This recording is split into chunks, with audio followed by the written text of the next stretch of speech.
I am Jahanuddin and welcome to my YouTube channel News Jayu. So friends, এই মুহূৰ্তত এটা গুৰুত্বপূৰ্ণ update আপোনালোকক দিব বিচাৰিছো যে 12 মেৰ পৰা চলিব যাত্ৰীবাহী ৰেল দিল্লীৰ পৰা ডিব্ৰুগড় আৰু আগৰতলালৈ চলিব ৰেল মানে 12 মেৰ পৰা কালিৰ পৰা ৰেল চলিব আৰু এই ৰেলটো দিল্লীৰ পৰা ডিব্ৰুগড় আৰু আগৰতলালৈ চলিব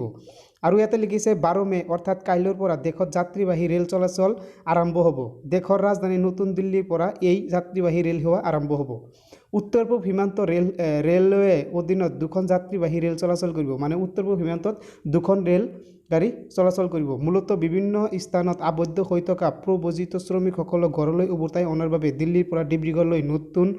দিল্লীৰ পৰা আগৰতলালৈ যাত্ৰীবাহী ৰেল সূচনা কৰিব মানে যিসকল শ্ৰমিকে কোনো এখন ঠাইত যায় আবদ্ধ হৈ আছে তেওঁলোকক আনাৰ বাবে এই ৰেল সেৱাটো আৰম্ভ কৰিছে উত্তৰ পূব সীমান্ত ৰেলৰ মুখ্য সম্পদকৰ্মী বিষয়া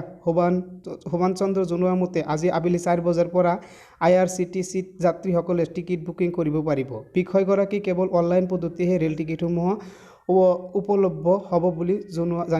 জানিবলৈ দিছে মানে এই ৰেলৰ টিকিটবোৰ কেৱল আপোনালোকে অনলাইনতে কাটিব লাগিব আপোনালোকে ৰেল কাউণ্টাৰত যাই টিকিট কাউণ্টাৰত যাই আপোনালোকে টিকিট কাটিব নোৱাৰিব আনহাতে ৰেলগাড়ীসমূহে স্পেয়াৰ্ছ ভাড়া সৰ্বমুঠ এতিয়ালৈকে কোনো স্পষ্ট নীতি নিৰ্দেশনা অহা নাই বুলিও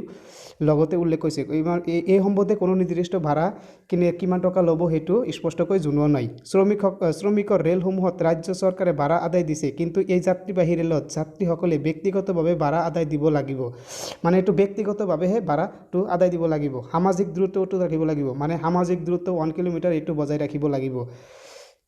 আৰু ইয়াতে শ্ৰমিকসকলে আজি আনঅসৰ টিকিট দিয়া হোৱা নাছিল হোবানন্দ চন্দ্ৰ এইদৰে জনায়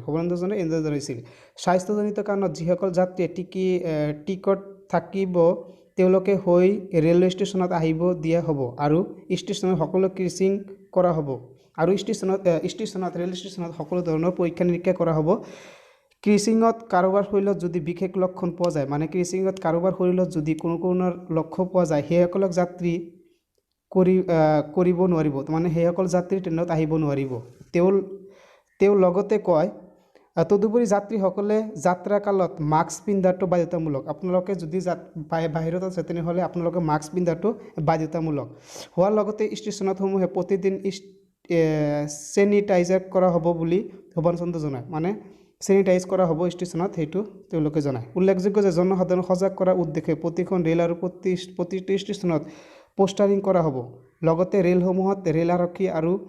জিআৰপিও থাকিব আৰু যদি যাত্ৰীয়ে নিয়ম ভংগ কৰে শাস্তিমূলক ব্যৱস্থা গ্ৰহণ কৰা হ'ব বুলিও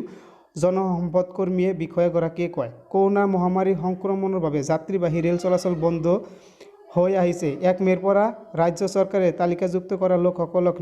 নিজ গৃহ ৰাজ্যলৈ ঘূৰাই অনাৰ বাবে বিশেষ ৰেল চলোৱা সিদ্ধান্ত গ্ৰহণ কৰা হৈছে উত্তৰ পূৰ্বাঞ্চলত দুখন বিশেষ শ্ৰমিক ৰেল আহি আছে এই বেংগালুৰুৰ পৰা আগৰতলালৈ আৰু এখন চেন্নাইৰ পৰা মণিপুৰলৈ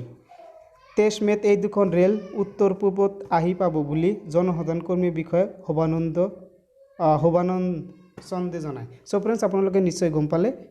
কালিৰ পৰা ৰেল সেৱাটো আৰম্ভ কৰিব আৰু কৰ পৰা কলৈ যাব সো ভিডিওটো ভাল লাগিলে ভিডিওটো লাইক কৰিব আৰু আপুনি মোৰ চেনেলৰ সৈতে যুক্ত হৈ থাকক সো আজিৰ কাৰণে সামৰিছো পৰৱৰ্তী ভিডিও লৈ